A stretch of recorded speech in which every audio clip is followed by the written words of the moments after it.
Empowered Health, a podcast shedding light on how healing is an inside job. Keys to your inner power and total transformation. Discussing wholeness, wellness, and the effects of the mind on the physical and energetic parts of our being. A podcast to support you, moving from fear and pain into wellness and purpose. Belief, hope, connection, energetic keystones for transformation and inner power.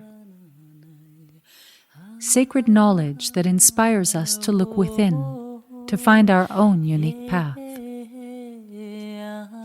Empowered Health, release and rewire to become what you truly are, strong, whole, and empowered.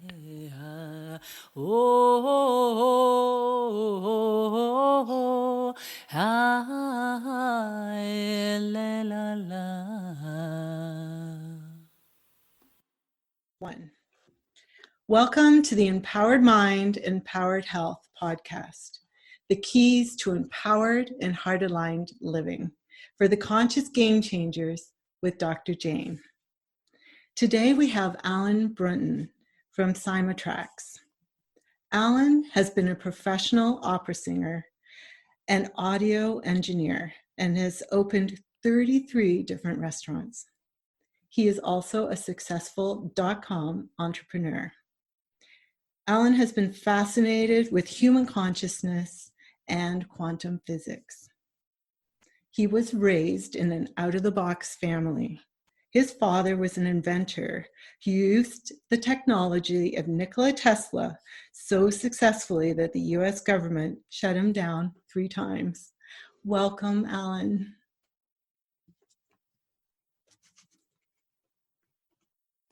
Hey, it's so great to be here, Dr. Jayne Marquis. So great to have you. So, Alan, we're going to get into the stories of your father later on, but I wanted to start with this amazing technology that you are bringing forward. You come by inventing and wanting to change the planet in a positive way. It runs in the family. So tell us about Cymatrax, and yeah, let's go from there. Okay, well, the first thing, Cymatrax is a combination of 2 different words. CYMA is short for cymatics, which is the visual of how sound actually moves matter. And so many people have seen that visual on like YouTube channel where they take a stereo speaker, lay it on his back, and put a metal plate on top of it, and they pour fine sand on top of the metal plate, then turn on an amplifier and turn on a frequency generator. And if you look real close at the horizon of that metal plate, you'll see that the sand is bouncing up and down until you modulate to a specific frequency, and then that sand will turn into a geometric pattern. Well, that's the point that we show, that the energy of that specific frequency will travel efficiently from point A to point B through the entire central nervous system with the least amount of disbursement of the energy of that sound wave, so it can then optimize the delivery through the synaptic nerves and give a better signal to the brain. While the other frequencies around that, which we will call white noise, actually do just the opposite. And we'll talk about white noise a little more in depth later. But getting back to the name Cymatrax, TRAX then is short for tracks of audio.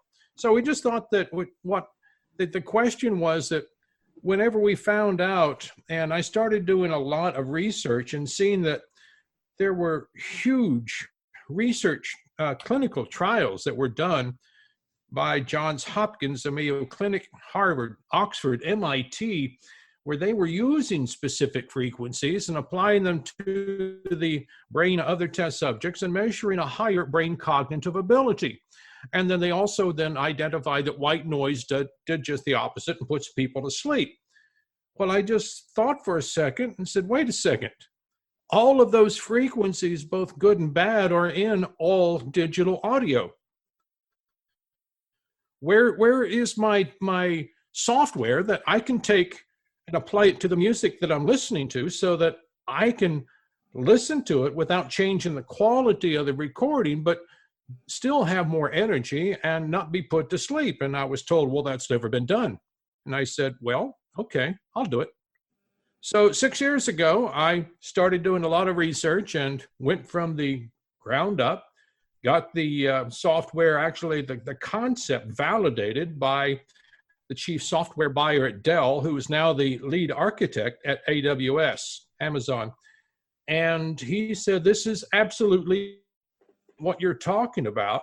Had you come from technology, you would not have been able to think like this. You'd be confined in your thinking, just like all your peers around you, to be thinking inside the box and how just to excel around them.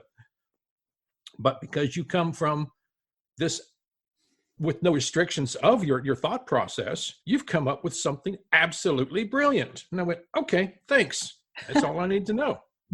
So, I mean, like I said, it's been a big learning curve for me, because changing careers, and I've been inside of so many different networking groups, and trying to figure out then what the process is from going to point A to point B. And to make it as simple as possible, it's sort of like playing a long-term video game. You come across so many different stumbles and blocks where other people have already accelerated and gone through it, but it doesn't matter. The technology will get out there. And so I've got the website up. We've got the software developed and patented. It's up on the internet right now for anybody to be able to use it at Cymatrax.com. And so if anybody has any type of audio that they would like to have clearer, and the great thing about it for educational purposes is that it will allow for a greater retention of the information being delivered. So online education, this will be just perfect for that. Books on audio, so many people fall asleep starting after 20 to 30 minutes. Yeah. And with my technology, it'll work wonders. No, I've even got a Grammy Hall of Famer from the 70s band Kool and the Gang that sent me his latest digital master. And when I ran it through the software, he was amazed at the difference. He said, man, my own put me to sleep. Yours made me want to go out and dance all night long. So, Yeah. you know, it's really an amazing thing that we're doing. It is. So tell us more about why this frequency. I have seen those experiments where sand dances on a plate and then it becomes these beautiful geometric patterns. So that Right. comes with a certain frequency, and that's what you're cleaning sound to be. Yes? Correct. Yeah, there's, and as I was saying earlier, all of these major R&D facilities came up with several frequencies that they have documented will raise your cognitive ability. And there's, as you use the cymatics to be able to take a look at what is actually moving the sand apart into a geometric pattern, as you continue to modulate, then that geometric pattern goes away and the sand becomes a blob again. But if you continue to modulate in the same direction, it will form a different geometric pattern.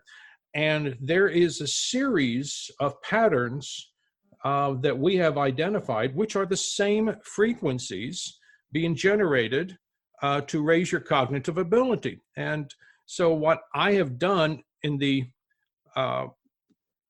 construction of the software is identify 7, but there's quite more, 7 specific frequencies within the auditory range that the human ear can identify and hear. And we've targeted those, and then we have a special, very unique formula that will reduce a small percentage of the white noise amplitude in between. Now, you want to talk about white noise for a second? Oh, yeah. And why is that white noise there? Well, I mean, it's just there. I mean, if we didn't have white noise, and you hear my voice going all up and down and all around, if it were just straight frequencies, everyone would be talking like this, and just like they are the coneheads on Saturday Night Live. But we don't talk like that. And also, there's all kinds of small sounds that are put into digital audio that the human ear doesn't even hear. Now, when we're talking about white noise, of course, we're talking about even road noise when you're driving a car and the pavement is on the tire and the air is rushing by the windows. But all of these are a combination of specific frequencies. Now, this is going to be fun to define what the brain actually does with white noise. It does not, it's so much more capable and competent than what we give it credit for. The brain doesn't recognize white noise as what we call it, the words white noise. No, it recognizes each and every individual frequency, which in digital audio is millions of combined audio frequencies. And so just like any computer, when you're running 3 or 4 different programs at one time, everything's fine on your computer until you upload huge amounts of data. And then it slows everything down, which is exactly what happens whenever you subject yourself to white noise. You slow down your respiratory, you slow down your heart rate, you slow down your glands from producing essential chemicals. All your subconscious behavior becomes overloaded, and the processing of it is put into a different gear. And when I explained this to the Dr. Craig Powell, who used to be here in Dallas at the Southwest Medical Center, he just looked at me and said, "This is absolutely logical. It's just amazing. No one else has ever thought of this." And so he became so engulfed in what I was doing that he and another neurologist at Children's Hospital both agreed and said, "Well, we want to oversee your clinical trials because we believe that we can use what you've created to treat autism," Right. which is huge. And then as I've attended neurological conventions here in Dallas over the past couple of years, I've had other neurologists look at me and say, "Well, yeah, it's all logical. And as soon as you show any positive response to treating autism, then you can use it for almost any other neurological disorder like Parkinson's, Alzheimer's, PTSD, ADHD, stroke, dementia." And I said, "Yeah." And then that's just the first step of how we could actually apply this in the medical field. Yeah. We can actually then go further and further and into research, and somewhere around 10, maybe 20 years down the road, we can do the applications of finding ways to specifically enhance the audio and the digital frequency signal, and hopefully we can use it to modify DNA. Now, there's actually clinical trials going on right now that are using sound frequency to elongate, or let's say even uncurl, the telomeres at the end of the DNA.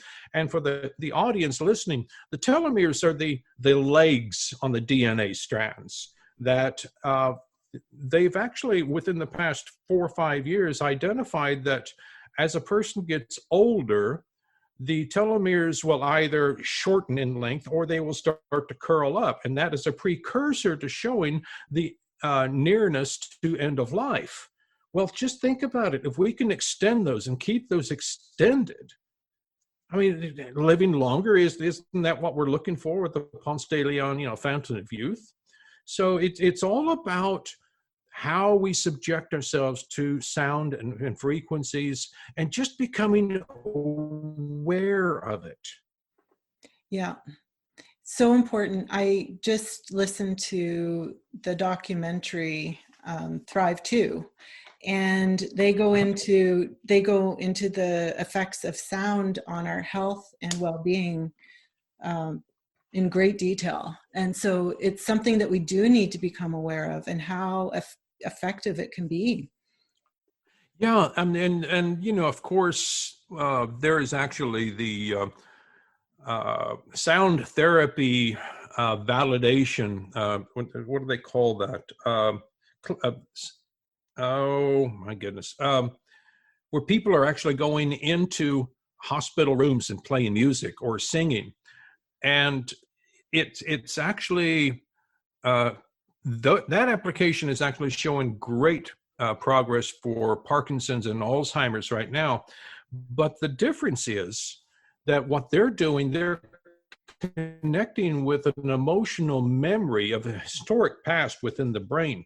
And what I'm doing is, in addition to that, I'm actually delivering the physics of the electric signal through the entire central nervous system. So they both work hand in hand. I did talk with the uh, certifying organization for music therapists. And when I talked to them, they said, oh my gosh, if you do show any positive signs on your clinical trials, please contact us, because we'll make part of what you're doing as part of our curriculum and training to have people utilize your technology in the hospital rooms for the therapy. And I'm going, okay, that sounds great to me, and I'm looking forward to it. So, COVID has actually shut down the trials that we were getting ready to do. I have uh, a presentation all set up for the University of North Texas, and had been dealing with the vice president of business development there, and he was just all over what I'm doing. He goes, yeah, we'll get you 30 to 40 college students, and we will all put them all inside of a computer listening lab, and we can all just validate what you're doing. And he said, Dr. Powell said, was the one that actually recommended to do this trial. He said, Alan, all we need is 55% positive response from a simple social randomized trial. And if we get that, then I can sign off on it and send it to Autism Speaks, and they'll fund us $1 to $3 million for those clinical trials. But the gentleman up at University of North Texas was just saying, yeah, this would be great because we can use it in every aspect of all the entire university.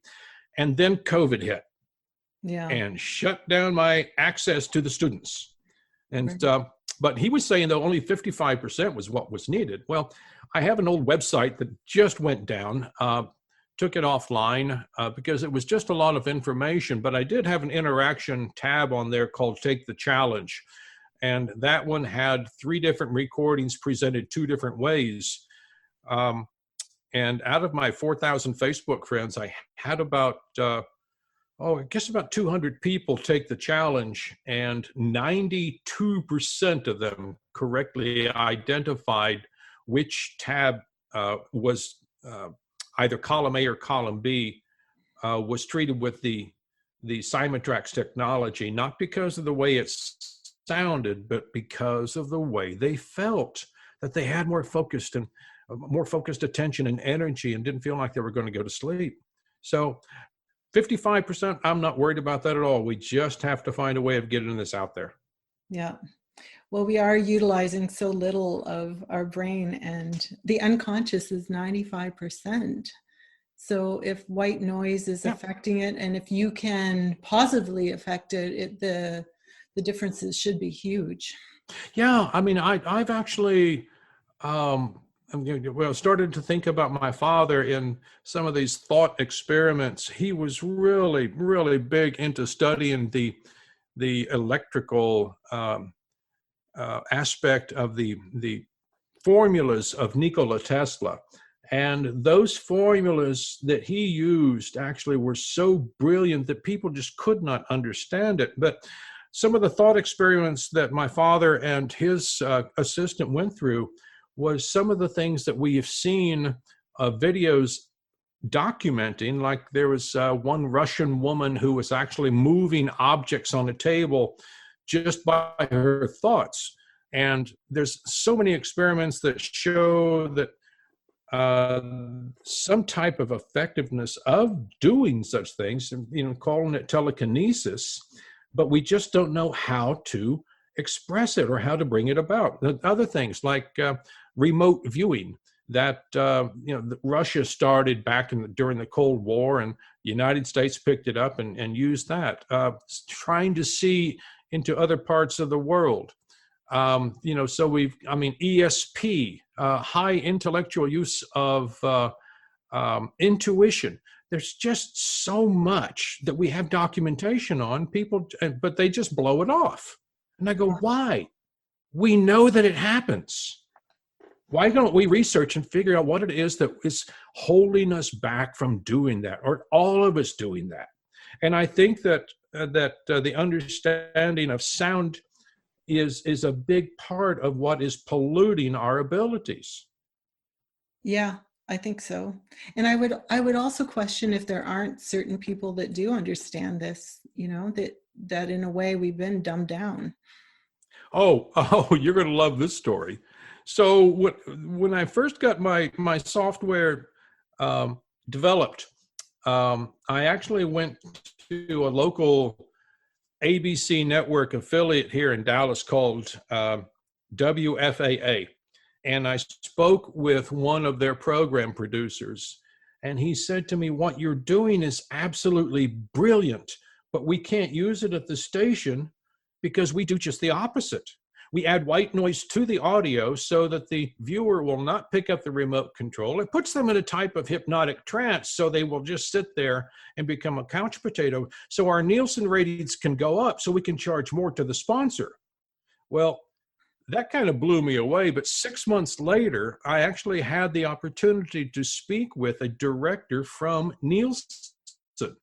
And when I told him that story, he just looked at me, stared for about 5 seconds, took a deep breath, dropped his mouth, and said, yeah, that's what all the networks do. In fact, we have technology to measure how much white noise they're putting in. Yeah. And I told that to a federal judge about 6 months after that, and he got outraged. Oh, somebody needs to enter legislation to be able to stop that crap. And I said, okay, well, maybe somebody will take it upon themselves and make it their endeavor. Maybe it's going to be a law student, that is looking for something to be able to present, to be able to fight an argument, to change the legislation. I mean, we already have international legislation against what do they call that? When they place a picture inside of a movie to make you want to go out and buy that Coca-Cola, subliminal programming. And I mean, that's most countries all over the world have laws against it. However, the United States doesn't really have a law against it, but they do have offices that will actually slap somebody's hands if they try to do it. Yeah. So, the sound is the same way. If we can modulate and use the sound and the frequencies for our betterment, then that's really just it's a step for the affecting the optimization of human behavior. Yeah, which is where we should move toward. Yeah. I sarcastically, I mean, I do come from Texas, and my Texas sarcasm does come into play. And I told this one man once that, the only reason why I developed this was because I'm tired of dealing with stupid people. And he reared back and said, well, Alan, I think you've got an uphill battle because so many people choose to be stupid. And I'm going, no, yeah, okay. But, the growing number of people all over the world, especially here in the States now, that are learning to be healthier. I mean, it wasn't that long ago after World War II that we understood, you need to have meat and potatoes on your table for supper. And then you said, well, now then you need to have your fresh vegetables. Okay. And so we always had more and more vegetables. And then so many people started going, the 60s came about, and the introduction to organic food came out. And so people are now then eating healthier because we're not having the chemicals put on those organic foods. Well, this is the same way. Listening and treating your sound and your music, we've got actually some of the files that we are outputting, we're calling organic music. Or if we put a file extension on there, it would be .om, or which in other words would be Om. Right. So tell us about Om. Well, I mean the the chant. Gosh, if you go way back in understanding of Om, has been the way of centering yourself in utilizing the energy centers within the body. And the energy centers is what Dr. Joe Dispenza calls them. He says he doesn't like to use the word chakras because of so many people go, oh, we're going to have that conversation. And so they try to stay away from anything that would be considered to be metaphysical, or because it's such a new understanding of the holistic approach to well-being, that so he stays away from it. But Om now then is a way of opening up the entire body. If you take a huge deep breath, and so many people I know will talk about take a deep breath from the belly button. Well, as a trained opera singer, I used to visualize and feel my big deep breath coming all the way into the extension of my toes. And so the entire body would be like a giant balloon taking the deepest breath. And then once you have that, then just to let it out and use the vocal cords to phonate.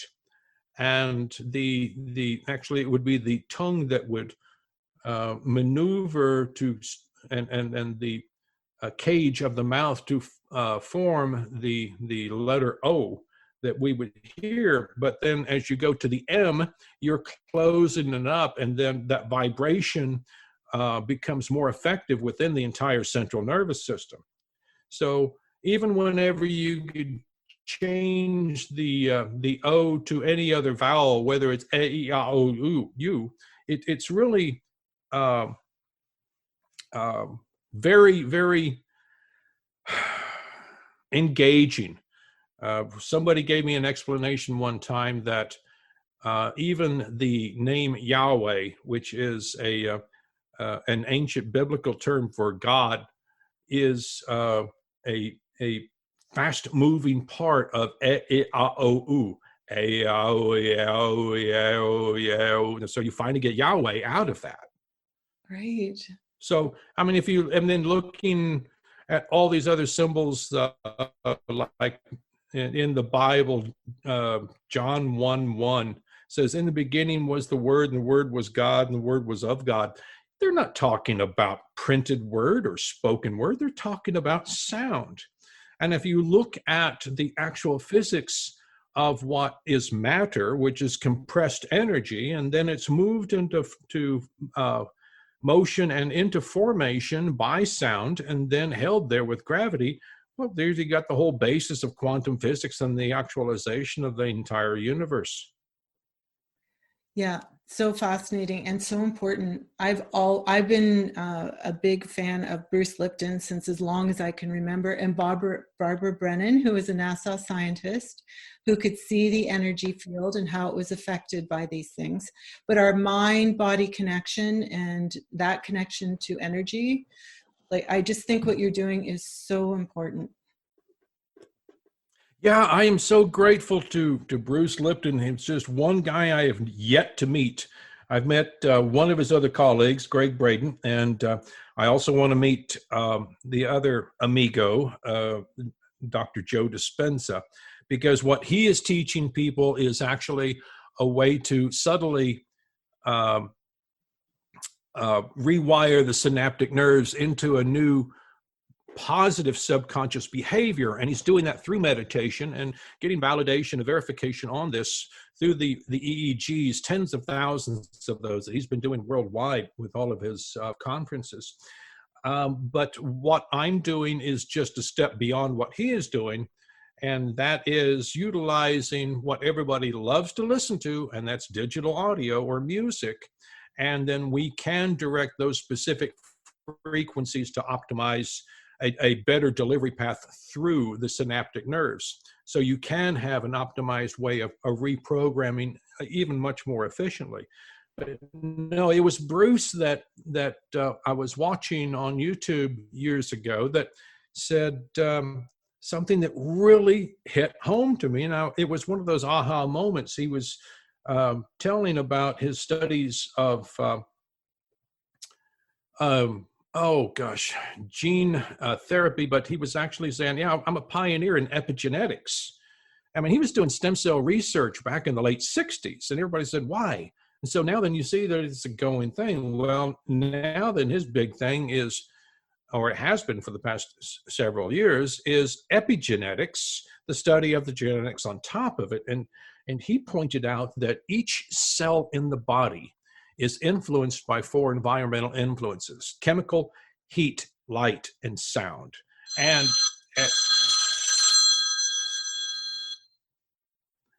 as we see through the understanding of cymatics, that once we get into the molecular understanding of the cells and the receptors of the cells, now we know why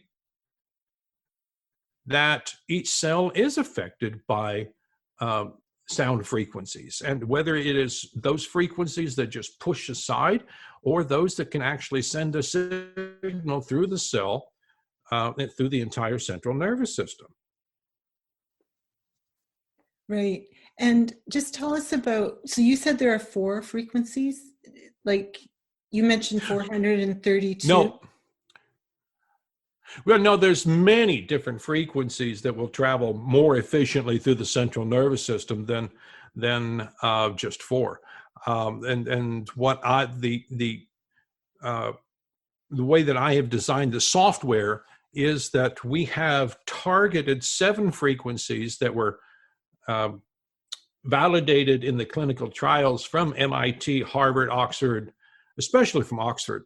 But we're using just 7 frequencies because those frequencies are, and one of those is the 432 hertz.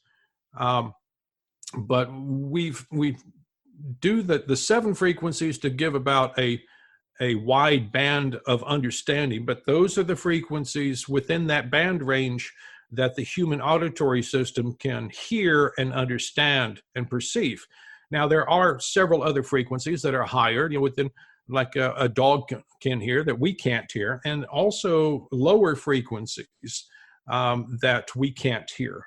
So no, there's quite a few frequencies that will travel efficiently through the central nervous system, but for our purpose of delivering this type of enablement and optimization of the human potential through any digital audio, we've just chosen to start off with 7. Now, the other versions of the Cymatrax technology already have on the whiteboard these other versions, and we'll go forward with that as the company does expand.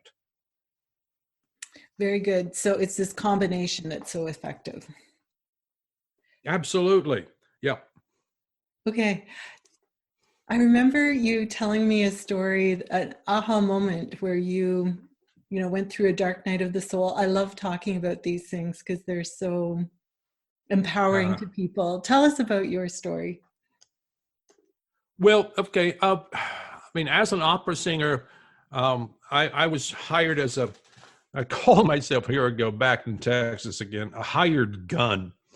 And I would sing for so many different church choirs and do solos and be sitting in the midst of the choir to help other people learn much more difficult music than what they were used to.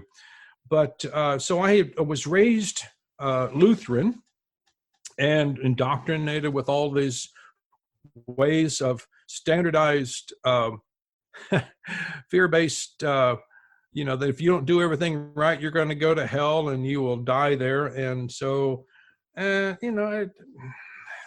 was my upbringing. And so, but I went ahead and sang for so many years in all these other churches. And back in 1985, I actually had a girlfriend that I just immediately dumped me, and I didn't hear. Could not contact her. I don't know what happened. She was just gone.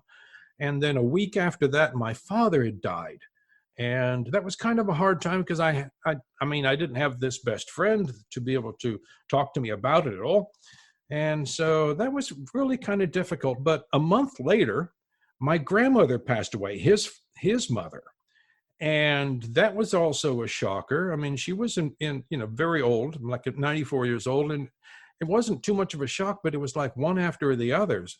And then 2 weeks after that, I had a brother commit suicide. And then a week after that, I had this company that I had just worked for, in a brand new startup company, and as a salesman for a video production company, fire me after I brought in a $1.2 million contract to them. And I was supposed to get 10% commission of that. And they said, no, you've got too many lies going out. Nobody has 3 deaths in their family within 40 days. Come on, you're just taking advantage of us, and you just get out of here. And so all 5 of those things happened to me, like I said, within about 45 days. And I thought that if I was to step out of my apartment, then an elephant was going to fall on top of me. I mean, I didn't know which way was up. And so I told my next door neighbor. He said, well, I've been seeing your car out there. Are you not going to work? And I said, no, and when I told him about what had happened, those 5 things, he was like, oh my God. So he told his girlfriend, and his girlfriend told friends of hers. And next thing I know is they invited me to come and talk to a woman who was putting on a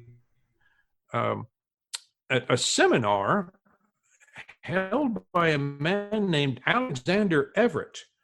Now, Alexander was, this was the 2-week seminar that was done back then, and I can't remember the name of the program, but Alexander came from England and started studying to be a unity minister, which I find very opening in the way that they teach and accept so many different other religions. That's the reason why they call it unity. And it's Christian based, but it's just so much more of a freeing breath air. But so anyway, I went to his 2-weekend seminar. It was 7 to 7 on Saturday and Sunday. And I was taught about so many different things. I was taught about numerology. I was taught about Buddhism. I was taught about Confucius. I was talked about. I mean, there was one man that Alexander actually met named Sai Baba, who I don't know whether he's still alive now or not, but he actually saw him take a golden ring and resize it within 5 seconds just by shaping it into his hand and blowing on it. And Sai Baba has actually been seen all over the world while he's been in this one location. So people are going, really? Is this what's happening? And so, that was my dark night of the soul. And then I did wake up to say, there's more to than just what I have been taught. And so I started then exploring more and more and more. And it took me, gosh, that was back in 1986, but there wasn't really a community that I could find that would encourage me to look further outside of the Christian religion that I was indoctrinated in. So it took me until actually 2000 that I really became active in an awareness of chasing after the exploration of a deeper understanding of who I am and where I came from and human consciousness, etc. And that was because of the old favorite documentary movie, What the Bleep Do We Know? And there they talked all about quantum physics and all these talking heads and doctors and practitioners. And I was like, well, why not? Because in quantum physics, things aren't things. Things are possibilities. And we understand that through the understanding of such, our mind is is in a way that we can, what they call neuroplasticity, we can rewire our thoughts and our actions and behaviors into new ways of thinking and change stress and such. Back in 2009, I was going through a divorce and moved out to Florida and spent a lot of time in meditation and walking the beaches. And when I get up in the morning, or back then, I used to do a practice of my meditation to try to bring about a physical sensation of emotion. And I said, well, the biggest one that I know of that I can probably identify quickly is fear. So during my meditation, I would think of an experience that was very, very fearful. And once I could, and I would try to bring about that feeling of, let's say, and I understand that the glands in the body release certain chemicals to bring about those physical sensations, just like baking a cake. You've got a recipe for those things to come about and be activated. So I started feeling the sensation of fear, but I knew that I had choice, and I had the choice to experience any emotion I wanted. So I chose not to allow the full presence of fear manifest in my body. And once I was able to just put it aside and hold on to it, I said, I can do this with any emotion. Wow. So in my daily practice, even today, when I turn over and I feel rested in bed, I look at the clock and say, okay, I can get up now at this time. I spend at least 5 minutes laying on my back, breathing, and then bringing about that feeling of gratitude. Because once you're grateful for, then you open up your body for all these other positive emotions and experiences to come to you. What some people would call universal energy will come in. Once I can feel that connection of gratitude in my body, then I forecast what I'm going to be doing, my actions for the day. And I feel gratitude that I'm going to meet with certain people, that I'm going to be able to make a phone call, that I'm going to be able to wash the dishes, that I'm going to, and then once I hold those memories, then I am able to actually relive them in a short period of time at going throughout the entire day. So I find that practice just so empowering.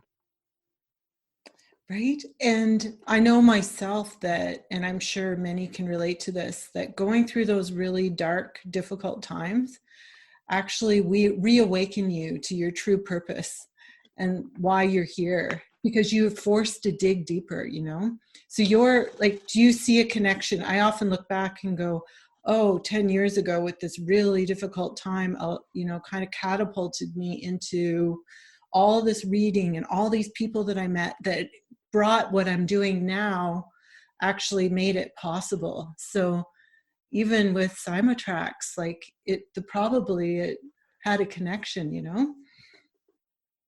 Absolutely.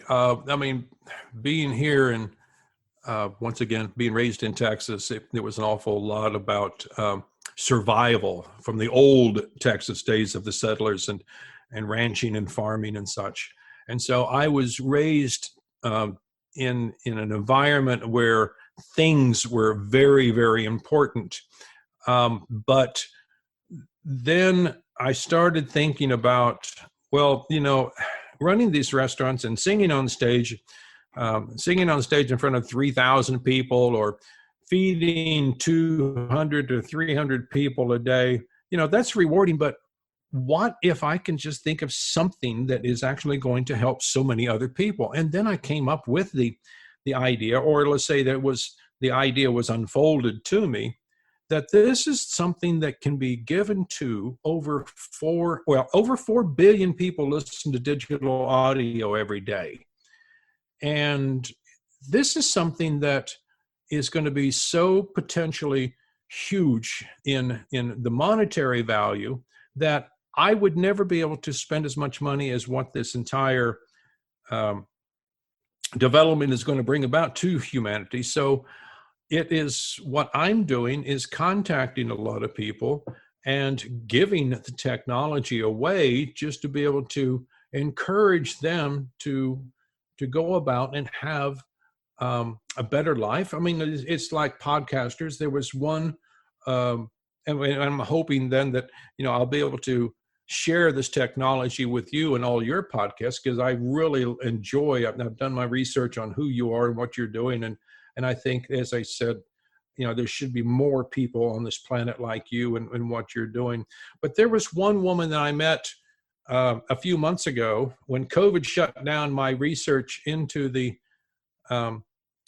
buildings where we networked with people face to face. I was forced to go into virtual networking, where it just opened up the world to me. I was able to meet so many people from all over the world that had huge business responsibilities and startups and multimillionaires and researchers. And it was just fabulous. And part of what they were talking about was to give to people. So you state who you are, what your company is doing, and what you're looking for. But then you also have a give. And so I went on to one of these breakout rooms where this one networking group had over 100 participants in it. And I was in there with about 5 or 6 people. And I said, look, anybody who has podcasts, just give me a call. I mean, send me an email and I'll work with you and I'll treat your podcast for free. And there was this one woman that she said, Alan, would you really do it? I changed careers not too long ago. And I'm trying to help all these communities become aware of being involved in more communities. And so I would love it if you would take some of my podcasts and do that for me. I said, sure. Well, she ended up uploading 45 one-hour podcasts to Dropbox for me. And I said, oh my gosh, that long. All right. So I said, I gave my word and I will keep my word. And I ran them all through the technology and without charge to her whatsoever. And she was so grateful and said, what can I do for you? And I said, well, it would be nice if you could, on your website, say sponsored by Cymatrax. She goes, well, that's done. It's easy. What else? And I said, well, how about an endorsement? I mean, I don't know that much about who you are or what you're doing. She goes, well, Alan, I used to be an engineer at NASA. How about if I use that as an endorsement? And I went, oh, yeah, I think so. That'll work. So on my new website, I do have a listing of a NASA engineer endorsing the validity of Cymatrax. So, and you just don't know. I mean, if you're going to give to somebody, you're going to help somebody, and you're going to help humanity, it's going to come back to you. It's that law of attraction. You do not get something that you want. You get what you give. And that is what the entire attraction is. I mean, I don't know. I talked to several people. I was talking to Bob Proctor a couple of weeks ago, and he was giving a presentation online, and I got to ask him a couple of questions. And he is really big into pushing people to have a strong belief system. Well, to me, I have several hot words, and belief is one of those. And I see that a belief is an unproven truth, and that a knowing is a self-created reality. And as we talked in front of these hundreds of people online, he said, you are right about that. It's just that the acceptance of using the word belief is so much more accepted by people instead of just creating a knowing. And one of those other hot words that I have is, now a lot of them are 4-letter words. This one that I wanted to use and bring to you is is want, W-A-N-T. Now, when people say, oh, I want this, I want this, I want this. Well, this is the same thing as a belief. It holds you into a state of non-motion. You are in a state of want. the same thing as a belief. You're waiting for something to happen outside of your control to manifest in front of you before you go forward. So, if I can encourage anybody listening to this podcast right now, is to set themselves up and realize that anytime that those two words come out after each other, I want, to stop and say, well, why don't I do something about it? Because I have the ability, I have the empowerment, I'm physically able to do this. I mean, what do they say? The journey of 1,000 miles begins with the first step. And so you've got to be able to say, I am in motion doing this. I am creating this. I'm painting the house. I don't want to have it painted. I'm painting the house. I am not building a company, or in why I want to build a company. I am actually building the company. And so you have to put things in motion, and that's exactly then it corresponds and moves together with the understanding that everyone has choices, and sound is the big thing that we all are participating in. I mean, Nikola Tesla himself said, if you want to know the secrets of the universe, think in terms of frequency, energy, and vibration. And so that in itself is how the entire universe is in operation and in motion. Yes. I love what you're saying. And, I think that a lot of our greatest inspirations come from this, dark, difficult place where we have to dig deep, and we ask, and in stillness, we connect to the unified field where these great inspirations come from, and then to act on them is the next. Well, yeah, going back to talking about Greg Braden, whenever I explained my technology to him, he just said, you need to be talking to HeartMath Institute. And so with that, I did contact him and talk to, what's his last name is McCready. I forgot his first name. Oh, I'm sorry. But anyway, no, Roland McCready. There we go. Anyway, so I talked with him and took some of his digital audio and have treated it so that people on YouTube can actually retain the information easier without the excessive noise pollution going on. But the HeartMath Institute has done some incredible studies about how we do have an energy field that actually emits from the center of the body, from the heart, and will go anywhere out from, let's say, 2 inches all the way out to 3 or 4 feet. And depending on the frequency of this energy field, then it does connect with other people. And when you're walking up to somebody, you can feel their energy even before they open their mouths. Well, now then, this is being proven scientifically. And this is just so interesting of times that we live in right now, that we're actually seeing this evolution of the human potential. Yes. And to magnify it, sound is so important. Yeah, I mean, when you look at the magnification, which we stress and call, the amplitude and how much more energy is going to be put in, you understand. You don't really know how the body is affected by such small little sounds. And an example that I use quite a bit is the young college student who goes off to the dormitory, and his nightstand next to his bed is that little mini refrigerator that has the built-in generator and the fan and keeps everything cold. Well, as he's sitting right next to that, that's a huge amount of white noise that is taken away from his cognitive ability.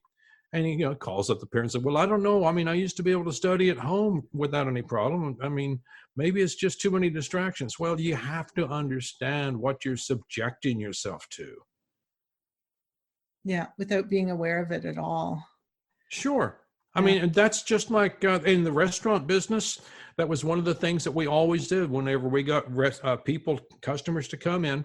We would raise the volume of the music, and then the good servers could actually dictate and tell the people what they were going to order, because they would be sitting there vibrating and having to raise their voices and their energy level, and their own cognitive perception would go down. So no, we would have sell this item today, and so the waiter would go out and sell a specific item and say, yeah, it's the best thing, you need this. And so then once they get it, the server comes by and checks on them, or the music and the ambience is always very loud, and people call it high energy for a reason, but it's not the best way for you to be able to function to your optimal self and thinking. You're putting yourself into the hands of somebody else to play with your mind, or everything that you're going to be doing to make choices for you, instead of the old-fashioned French restaurant is almost completely gone. There's very little quiet places where you can have a soft romantic conversation for dinner anymore. And that's such a shame. It really is. Yeah, because it's connected to your heart. Yes, yes. Yeah, your heart. And then, as I said, even sound, there's studies that have been done and shown that sound and frequencies will travel through the epidermis, through your skin. I mean, you know that whenever you go to a concert and you come out, whether it is a symphony or a rock and roll concert, your whole body is vibrating for another 15, 20 minutes.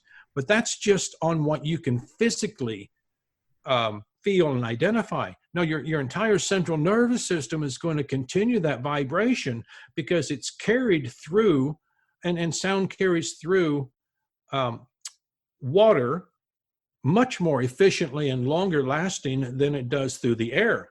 And as our bodies are 90% water, well, it's going to stay in there and continue to vibrate, and the memory is going to be soaked up then into the cells for hours and hours afterwards. I mean, it might even take you, 12 hours. You have to sleep it off, and when you wake up, you're going to be physically tired still.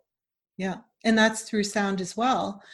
Absolutely. There's been experiments showing on how sound affects water, and again, Yes. the geometric shapes. And so that happens. Dr. Emoto, yes. Yes, within every cell of our body.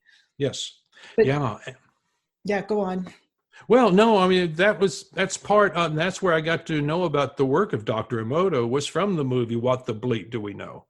And when I studied that and went to his websites and saw the work he was doing, I just said, the huge difference of perception of you can't prove that and that was from the understanding of Newtonian physics, because it has to be proven before we could accept it. Well, now then we have quantum physics.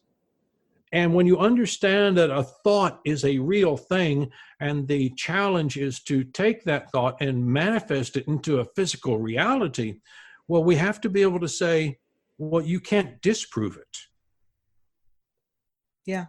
And so technology is coming up now then, where we are able to utilize so many more sources. And as I was saying, 20 to 30 years down the road, I am hoping that the legacy I leave behind will be able to have research so that we can use these specific frequencies, not just to elongate the telomeres on DNA, but it used to be that half of the DNA, we didn't know what it was. And so we called it junk DNA, which I get this from Bruce Lipton. Anyway, and so we find out that there are switches in that junk DNA. So you can have the cancer gene and not have cancer. Well, the person who does have a disease, let's say they do have cancer, why can't we go in there with sound, since we know that it moves matter, and bathe the DNA to turn those switches off, so that we can actually get rid of disease in this world? Yes, amen.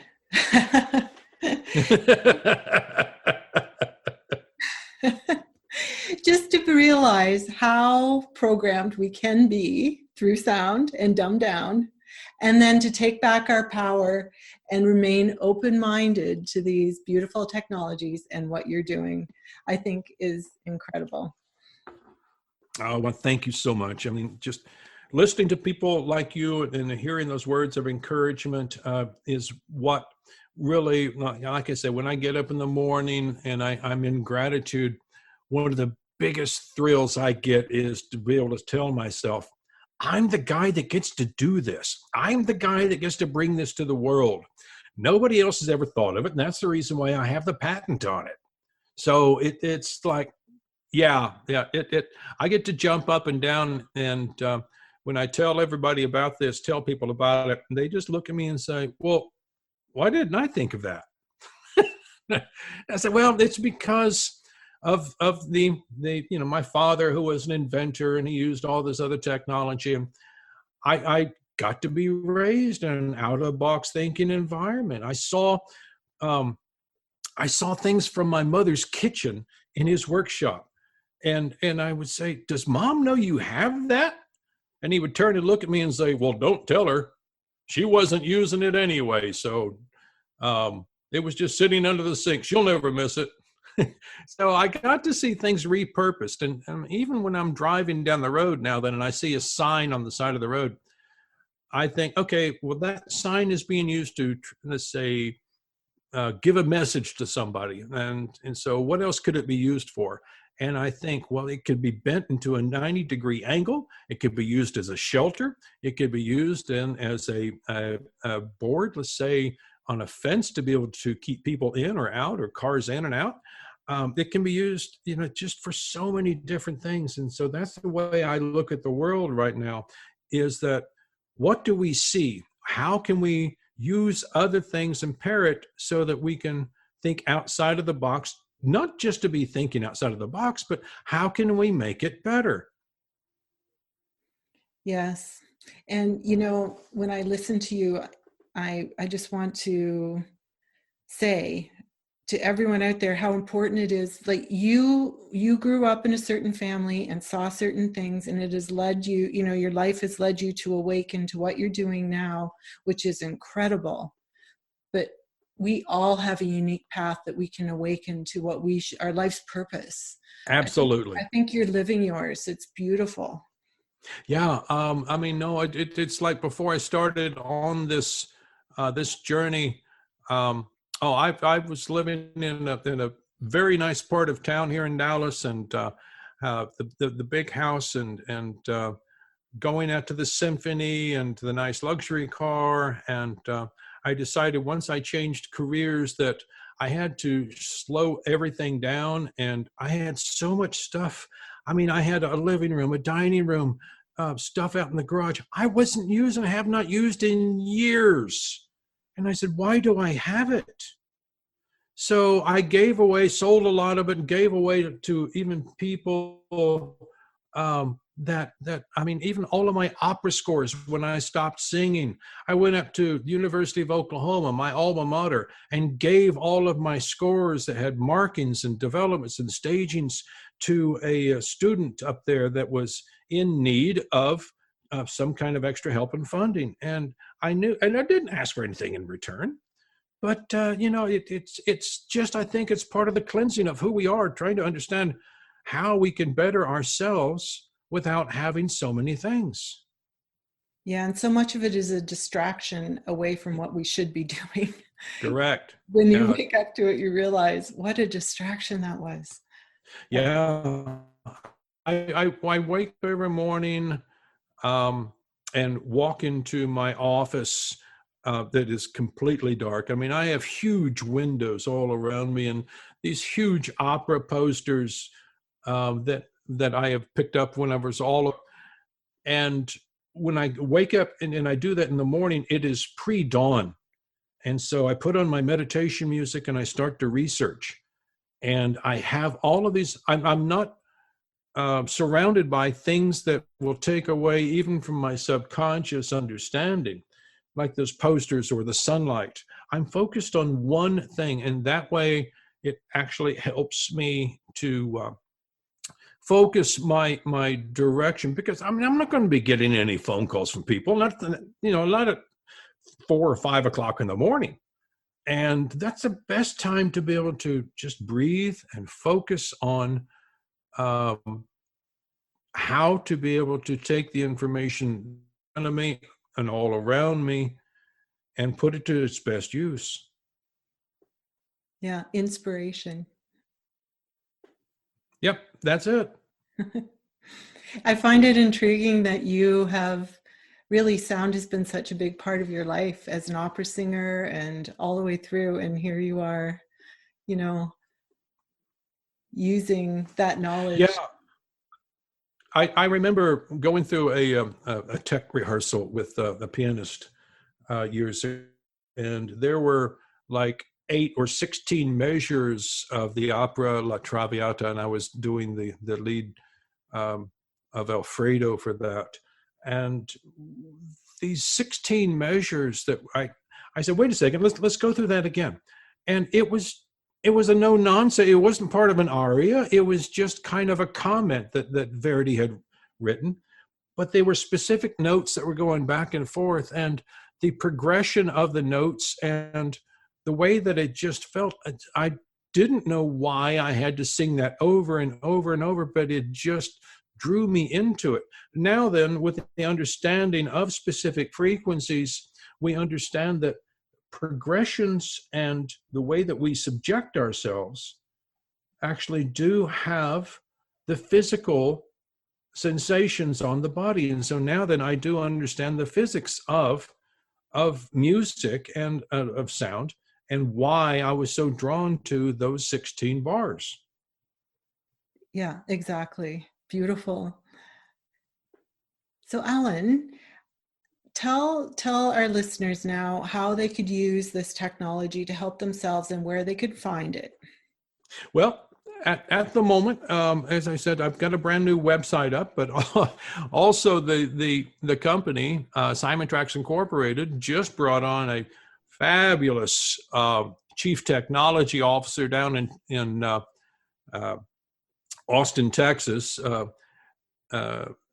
Eduardo is, oh gosh, his company has 5 other technicians on board, and we are rebuilding. Eduardo Contreras, his company is rebuilding our infrastructure right now to put up a new website. But at the moment, anybody who wants to have clearer listening to the music or audio that they have, the website is up, and people can actually go to it and upload any audio file they want, create a login and use it. And it's very, very quick. I'll say an average 3.5 minute MP3 only takes 5 to 10 seconds to render a new output file, so that they could actually create their own listening library that would go over and over. I mean, I've got actually some reports showing how my IQ had been raised because of continualization of listening to the same meditation music that had been transposed from 440 hertz to 432 hertz. And it was actually Mensa that did the evaluation of my IQ. And so, no, it really does work. People can reduce the noise pollution if they know that they have the availability to do it. And so Cymatrax is there. I mean, Cymatrax.com. Great. And I'll put that in the description. Okay. Podcast. But yeah. And listen, like I said, I would be more than happy to be able to take this podcast and others that you have and run those through the technology so that people will actually be able to retain the information in the brain faster, quicker, easier, and longer, because I love what you're doing and the work that you're doing. Oh, I'll do that. Absolutely.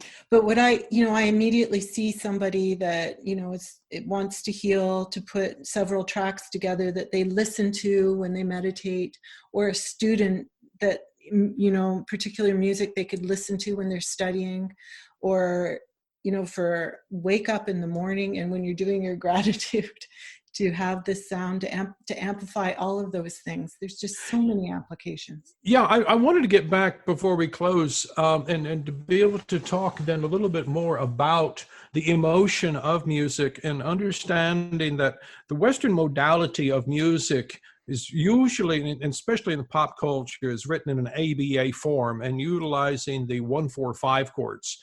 And whenever we are between the age of 1 and 6, we actually are programmed to how to think, and then from 6 on we're taught what to think. And whenever we're very, very young, and once again I'm thinking about the Western music, we're taken at age 3, let's say, or 4, to our first birthday party, and we see presents and balloons and cake and children laughing, and we sing this song, "Happy Birthday to You," which is in a major modality of Western music, 1-3-5-3-1. So we equate that from then on in our subconscious behavior. Whenever we hear major music, everything's great. Something good is going to happen. But the same thing happens then with minor modality, to which we're taken to church during Lent and hear the hellfire and brimstone sermons. We hear the 1-3-5-3-1. That's the boogeyman music. And so even when we go to a movie and we hear minor modality of a composition, we think, ooh, something bad is going to happen. So no, that is the release of the emotions that are taught. But once again, the difference of what the emotions are within music and the Cymatrax application is emotions versus physics. Yeah. So to choose empowering music, or that affects your subconscious mind in a positive way, and then to use your technology on top of that. Right. Yeah. And, it's not a cure-all pill that you'll be able to take it and wake up to the next morning and your IQ is 20 points higher. No, it is a lifestyle. It's like eating organically. I mean, you will feel the difference. And it's a way to be able to, let's say, empower your way of thinking without the distractions. Yeah, and to build on it a little bit every day makes a difference. And like you say, to take action toward that. Correct. Constantly. Yeah. Yeah, beautiful. Alan, thank you so much for being here today. Is there any other gems of information you want to give us? Not at the moment. I mean, I'm sure that with all the years of study that I've been talking to and researching, there's so many different stories that so many people have given me, and have shown and noticed the difference in using the technology and not. But no, the understanding of my lifestyle, and I just, like I said, if I was to give this to every single, if everybody, if everybody was just to give me $1 for the technology for the rest of their lives, anybody who listens to digital audio, well, that's over 4 billion people. And what I could do with $4 billion would be able to set up all kinds of research foundations and such. But that stuff will come. But what I'm doing right now is finding ways to get this out to people in so many different areas. And it's just a joy that I'm able to bring it about and give it to people. So I think that if everybody takes a viewpoint of, hello, who are you and how can I help you? Yeah. Then the world is going to change. I mean, we are recording this the day before the election for president here in the U.S. And it's all about change. We understand there's so many anxieties going on right now. I don't even turn on the television at all because it's just so filled with political things going on. So no, surround yourself in a healthy environment. Always look to positives. Look to see how you can take one thing that you have and apply it to something else completely different. And you'll be amazed and happy with, like, wow, I didn't have to go out to the department store and buy something. I created my own happiness from within. Exactly. And choosing what emotion you're having and what you're surrounding yourself with. Yeah, yeah. Thank you, Alan. These are just beautiful insights, and I'm sure they'll add so much to so many lives. And I really encourage people to go out and use this technology and share it with others.